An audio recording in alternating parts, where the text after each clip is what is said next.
শুধুই কি সাদ্দাম? কুলতলির পয়তারহাটে কার্যত ঘরে ঘরে জালিয়াতি চক্র। বিনা পরিশ্রমে বিপুল রোজগারে এই চক্রে যুক্ত গ্রামের অনেকেই। চক্র চলে জামতারার কায়দায়। সুড়ঙ্গ রহস্যের কিনারায় নেমে পুলিশের হাতে উঠে এসেছে এমনই বিস্ফোরক তথ্য।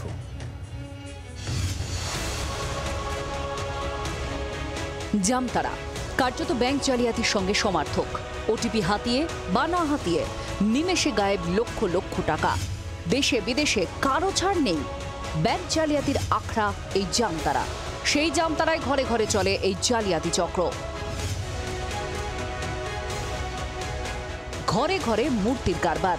নকল সোনার মূর্তি, আসল সোনার মূর্তি বলে হাত পেতে লক্ষ লক্ষ টাকা প্রতারণা। কুলতলির পয়তারহাটে এই চক্রের অন্যতম কিংপিন সাদ্দামকে ধরতে গিয়ে মার খেয়ে ফিরতে হয় পুলিশকে। তারপর থেকেই উঠে আসছে একের পর এক বিস্ফোরক তথ্য। কিভাবে চলতো চক্র তারও একটা ব্লুপ্রিন্ট আন্দাজ করেছেন তদন্তকারীরা। পুলিশ সূত্রের খবর, পয়তারহাটে কার্যত ঘরে ঘরে চলে মূর্তির কারবার। নকল সোনার মূর্তিকে আসল বলে বিক্রির চক্র চলত। অত্যন্ত কম দামে বিক্রির টোপ দেওয়া হতো সোশ্যাল মিডিয়ায়। ফাঁদে পা দিলেই এলাকায় ডাকা হতো গ্রাহকদের। নকল মূর্তি দেখিয়ে টাকা হাতিয়ে নেওয়া হতো। মারধর, আগ্নেয়াস্ত্র দেখিয়ে চলত শাসানি। প্রাণনাশের হুমকি দিয়ে ফেরত পাঠিয়ে দেওয়া হতো। পুলিশের প্রাথমিক তদন্তে উঠে এসেছে কার্যত গোটা পয়তারহাট গ্রামই চক্রে জড়িত। গ্রামবাসীদের কাছেও ছিল ওপেন সিক্রেট। সেই সূত্রে পুলিশ জানতে পেরেছে শাহজাহান সর্দার, শাহরুল সর্দার, আহমেদ আলী মোল্লারা চক্রের অন্যতম কিংপিন। তাদের অধীনে রয়েছে গ্রামের অনেক যুবক।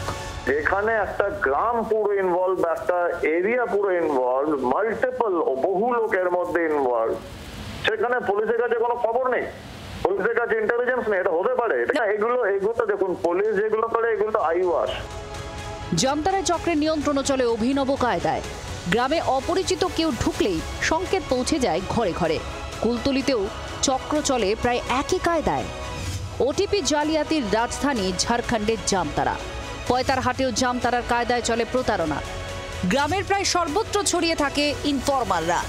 অপরিচিত কেউ এলাকায় ঢুকলেই সংকেতে খবর পাঠানো হয়। পুলিশ প্রশাসন গেলেও সংকেতে সতর্ক বার্তা চলে যায়।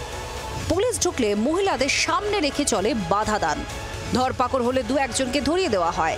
ধীরে ধীরে মামলা চাপা পড়ে যায়। জামিন পেয়ে ফের প্রতারণা চক্রে ফেরে। পরিকল্পনা মাফিক তারা ক্রাইমগুলো করছে এবং সুনির্দিষ্ট এলাকার মধ্যে করছে এবং টাকা ছিটিয়ে রেখেছে, সো দ্যাট যদি কোনো পুলিশ আসে কিংবা যেই আসে তাদের উপর যেন চড়াও হয়ে যায়। সেখানে রিভলভার দিয়ে, পাথর ছুঁড়ে, লাঠি নিয়ে যে কোনো ভাবে হোক পুলিশ বাহিনীর উপর চার্জ করা হবে। নেতা থেকে আমজনতা, পুলিশ থেকে গোয়েন্দা, জামতারার কথা সবাই জানেন। তোলপাড় হলে নড়াচড়া হয়, ধরপাকড় চলে। থিতিয়ে গেলে আবার সক্রিয় হয় চক্র। কিন্তু সমূলে উৎখাত করা যায় না।